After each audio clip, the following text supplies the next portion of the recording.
Alrighty, and we are on, as it would seem. Welcome to the Real Cheetah Project. It's a late drop.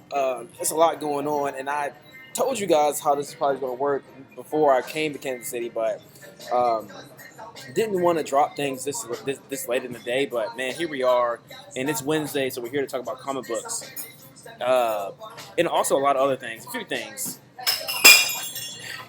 We're at McCoy's in Kansas City, one of the most tightest restaurants I've ever been to in my life. Chicken waffles on deck, pretzels on deck, beers on deck.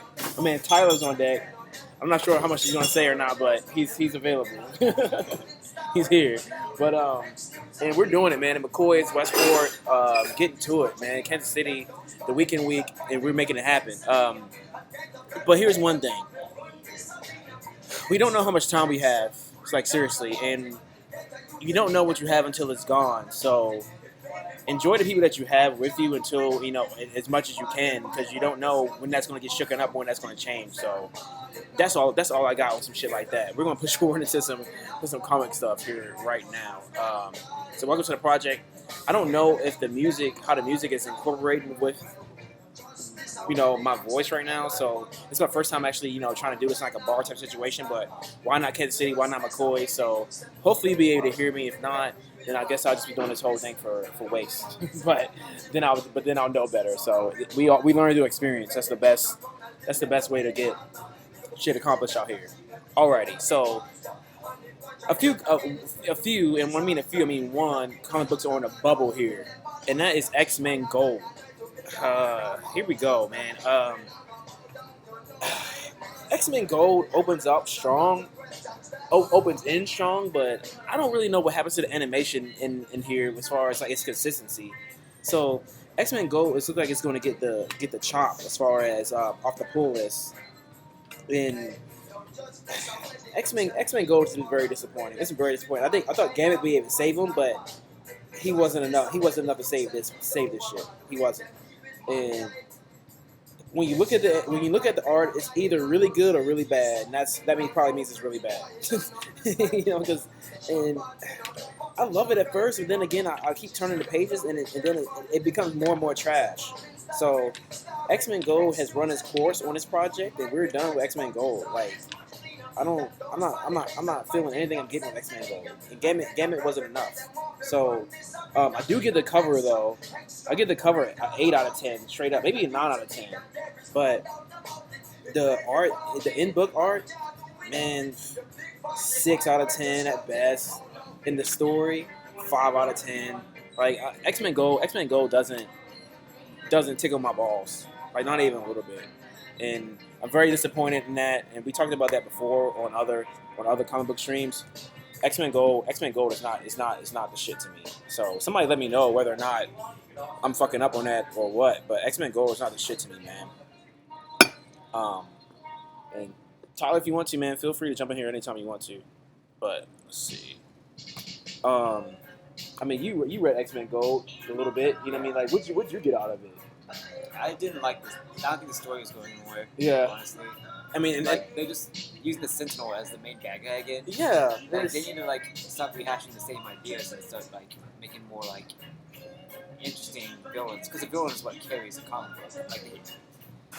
Usually the good guys serve as a anchor viewpoint for the reader to see what's going on in the world, and the villain is supposed to be the antithesis of the antithesis of our expectations. Right. So it's supposed to break expectations. It's kind of like a good or bad joke.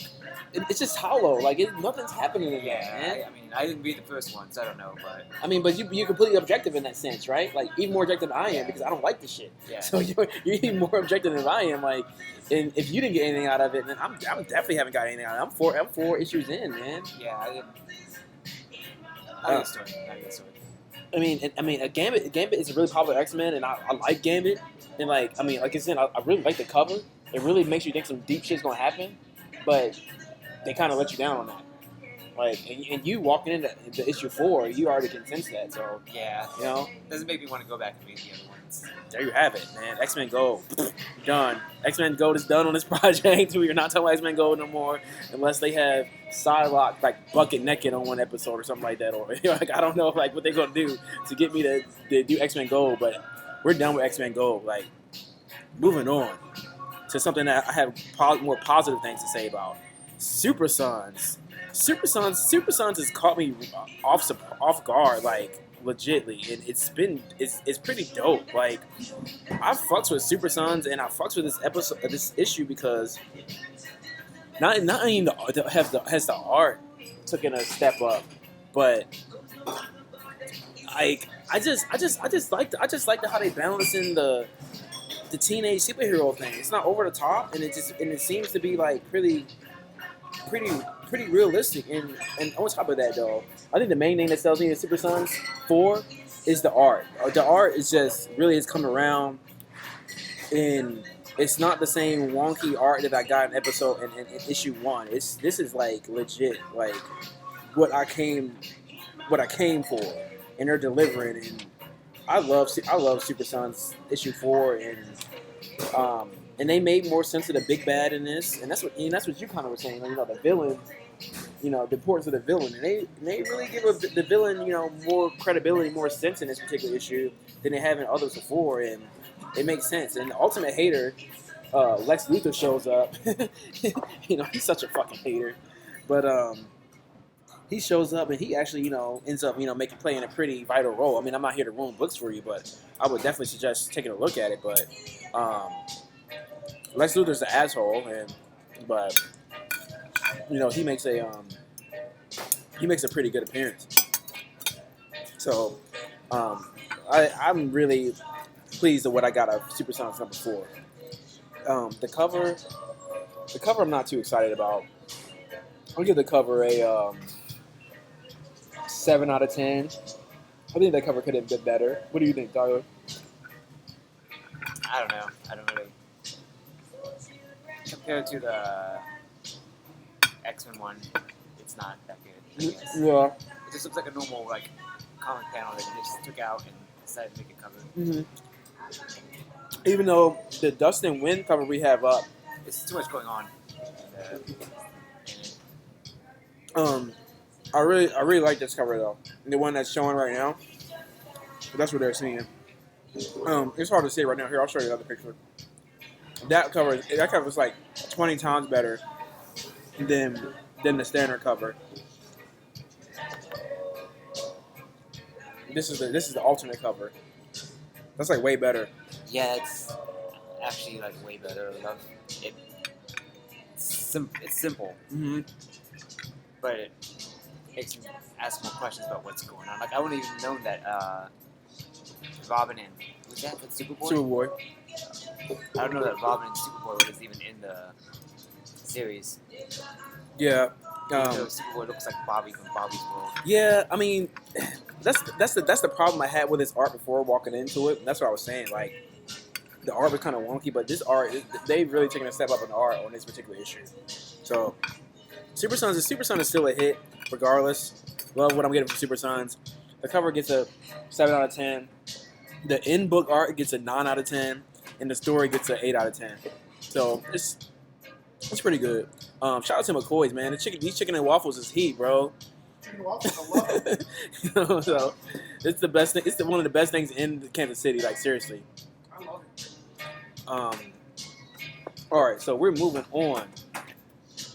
Let's see. Batman 23 came out today. Batman 23 Yeah, look. is it's something to think about, and I don't have time to think about Batman 23 right It now. looks like Bobby's World. It does look like Bobby's World. It was worse than that at one point though. Really? This really came up. Like Huh, I didn't know that was Superman.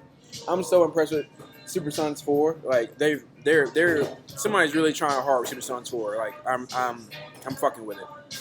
But so Batman 23. I don't have a picture of Batman 23 to post because I don't want to talk about Batman 23 right now because I'm a few beers in, been hanging out Kansas City, kicking it with all the people that I really fuck with. Tyler's one of them. Shout out to the whole clique, the whole, you know, the cool people from Bread and Butter, you know, Adam, Justin, and just running around, you know, showing love. So, went to a really cool concert at the Green Room tonight. Just pop up like on some random shit. And speaking of, let me go ahead and shout Homeboy out right now. if I can. Kansas City's lit, man. I love fucking Kansas City. Let me see. Where did I put that disc though? Also, again, shout out to Kalani because I got her CD here too from the concert still.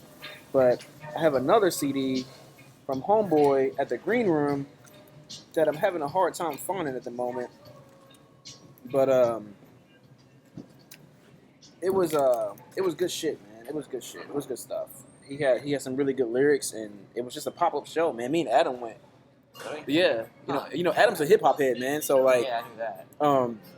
We was just at Green Room, just like chilling, drinking beers, and I was getting an interview for him on the podcast done, and it was just a pop up show in the back of the Green Room. So we just rolled up in there, man, and it was legit. Hold on a second here, taking another bite of chicken and waffles here before we push forward. Hopefully, I can find this album because I had the dude signed it. Hopefully, I knew nothing dumb with it. So, we're live, so sorry, stand by. I should have had this pulled out before.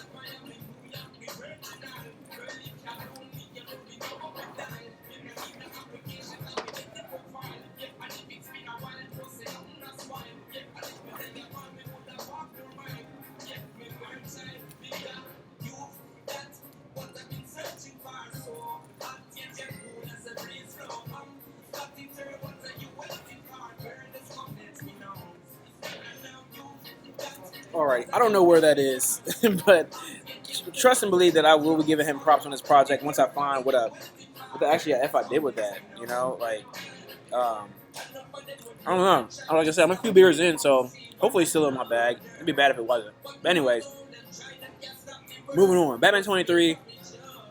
Stand by next week for a review on Batman 23. I'm kind of backing myself up, but we'll see about that. Alrighty.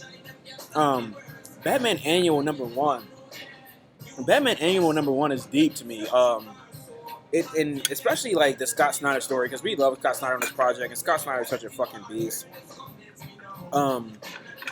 He really sets it off, and he really gets to show us how hard the Batman role will be, you know, to play, and how much Batman actually cares about Gotham. You know, he's not doing that for him; he's doing it for everybody else, and it's interesting to see that perspective more in detail. I don't think we get that a lot, you know. Like, I think it's kind of understood, but I don't think it's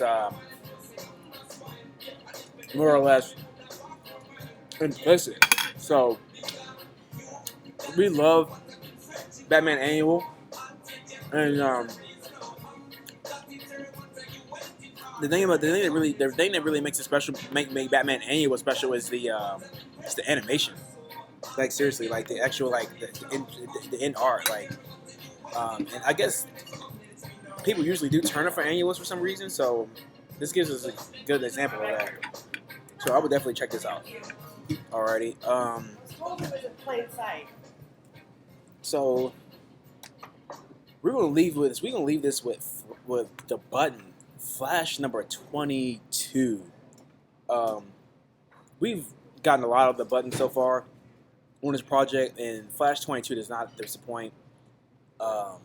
Porter is a beast. His art is unreal up until this point in this actual comic, because this is the last button crossover event issue. Man, I just love Porter. I'm going to sign on to Flash now. Like, as long as he's on Flash, I'm on it. I'm a big fan of his now. Like, and it's unreal. It's unreal what's happening with the button and also just with the art in general. It's been a really great story. It's been a really great ride, and everybody involved deserves a lot of fucking credit for how this came about and how consistent and how it lived up to the hype. And I don't know what's going to happen next. I don't know what's going to happen next with the button, or thereafter. But this shit is heat. This shit is legit. I don't know what the variant cover looks like because I'm in Kansas City, so I didn't want to buy a variant. So I just got the single sleeve, like the regular sleeve. And man, this cover's all right. I give that. I don't know, 5 out of 10, 6 out of 10. It's not nothing special. It's kind of just so lazy to me. Yeah. You know what I mean? Like, but they do so much work inside the book, so maybe that's what it was about. I don't know what the variants look like, but the in book art is what's really what just makes this what sells this shit. Like this shit is ridiculous. Porter is such a beast, and I'm really appreciative of what he brings to the table as far as the art is concerned. And the story's really good too. I mean, Tyler, walking in on part 4, like, how do you feel about the story? Not even talk about the art, but just like the story. Like, it really makes me want to continue. I want to know how the Watchmen are going to affect this because they obviously are. Since we see the comedian's happy face button in the comic. it's just, So I think it's setting up for bigger stuff. yeah, for sure. And I would suggest to you and anybody to go back and check out the rest of the button because the button hasn't let me down. It has not let me down. And I'm not here to be on some fake shit. Like it's not. It's the cover's trash, but the in-book art 10 out of 10. The story 9 out of 10. Like the button's been there, and I don't know what, like Tyler said, I don't know what's going to happen from this point on. Like what kind of launching pad that's going to be. You know, like how did you feel about the art? It was pretty good. I mean, a lot of times it does seem too busy in my opinion. It is really Like, smooth. like particle effects. Right. Is that what you call it? Yeah, and Howard Porter's a beast. Like, and I don't know who he was walking into this comic book. Like, but I'm gonna sign on to Flash now, and I'm really interested to see what's going to happen from here on out with him as an artist and just in general as like the whole storyline is concerned. So, but we out here, we making it happen. It's the World Cheetah Boys, it's the World Cheetah Project, man, and we got a lot more coming. I think I'm gonna call it good on that. You know, no need to drag on for another 20 minutes or so, but there's some good comic books out here. X-Men Gold is done now. X-Men Gold has run its course. Like I'm done supporting X-Men Gold.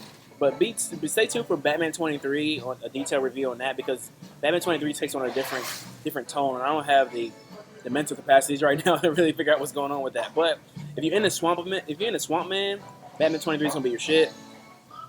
And Supersons knocked it out of the park. The Button knocks it out of the park. Batman Annual has a lot of value. The only thing that really fucked up was X-Men Gold this week. Seriously. So we'll see what happens, man. Marvel can't win every time. But anyways, this is the Real Cheetah Project. It's Real Cheetah Boy. Anything you want to say, Tyler, before we sign off on this one? I'm still here. That wasn't me. That was some other guy. But nah, I'm good. Alright. If you're in Kansas City, McCoy's Chicken and Waffles, best shit I ever had in my life. And yeah, we're getting to it.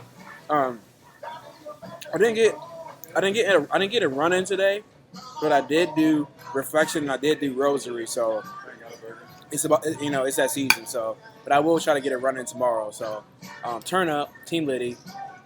It's all about love, man. It's all about connections. It's all about keeping that going forward. You know, who you fucking with. You know, keep fucking with them. You know, you're fucking with them for a reason, as far as like friendship and love and mentorship is concerned. So, we out here. We'll see you, man, probably later in the week. If not, definitely, the schedule is still the same. Tomorrow, Friday, will be another podcast drop. And I dropped the episode, a special episode, Tuesday morning on the podcast, just to open up what I'm doing out here in Kansas City. So from the Kalani concert, we love Kalani on this project, and we was all up in that. So tune into that to get, the jump off on what's really going on with me and what's going on with the project. So anyways, we'll see you soon. The World Cheetah Boy, thank you so much. And turn up.